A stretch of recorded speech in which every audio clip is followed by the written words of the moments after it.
Hi, I'm Linda Ruth and welcome to Publishing Dojo's video blog. I was just talking to Lauren Gabriel of Barnes & Noble about the Nook, and for you publishers who are waiting to hear if you're going to get your publication published on the Nook, don't despair. Barnes & Noble has about 200 publications in their pipeline, and they hope to get them all processed and through the pipeline by the end of the year. So you should be hearing an answer before too long. Also, Book-a-zines. Yes, Magnet tells us that all is not lost in the field of magazine newsstand sales. There has been growth on the newsstand, and that growth comes from the category of Book-a-zines, those high-priced, high-quality one-shots or annuals that many publishers have been using to fill in some of the loss in their frequency titles. Besides making up for some of the loss in frequency titles, I think it's very possible that Book-a-zines are causing some of the loss in sales of frequency titles. I, for one, don't buy 2 or 3 issues of frequency titles when I have purchased a $9.95 Book-a-zine. I don't know about you. Then there's Siri. Siri is Apple's personal assistant, all voice controlled. It's really an interesting example of artificial intelligence. And although it's not completely unique, we have other examples of artificial intelligence with, for example, things like Cleverbot and the bots online. And we have voice-activated search that Google's already been using.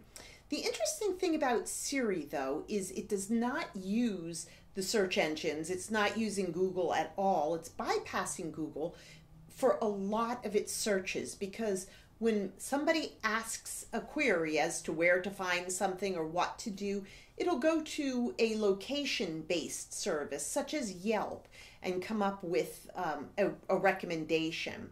It's going to really redo the way a lot of publishers, in fact everybody, does SEO. But on the other hand, we're not in the business simply of keeping Google in business, are we?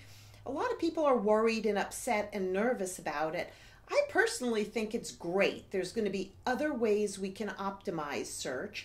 And much as I love Google and getting to know Google and how to optimize websites in Google, it's great to know there's going to be a lot of other things we can do to build our ranking on our mobile devices. We just need to keep that into focus as we continue with our SEO for the coming year. And finally, QR codes. I do have a blog on the most recent issue of Publishing Executive about why we use QR codes.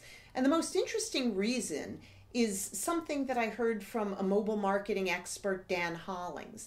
He says that when he's building his lists, his mobile marketing lists, the names on that list that have the most longevity, that are less likely to cancel, unsubscribe, fall off the list, are those who have engaged at the retail level, in some way joining the list because of some promotion, some kind of convergence of physical and online that happened at the retail level. And one of the best ways of establishing that point of convergence is at the QR code level. So think about what you can be doing with QR codes, especially as you build your mobile marketing list. So that's today's edition of Publishing Dojo's video blog, News, Great Ideas, and Trends in Magazine Publishing. Thanks so much.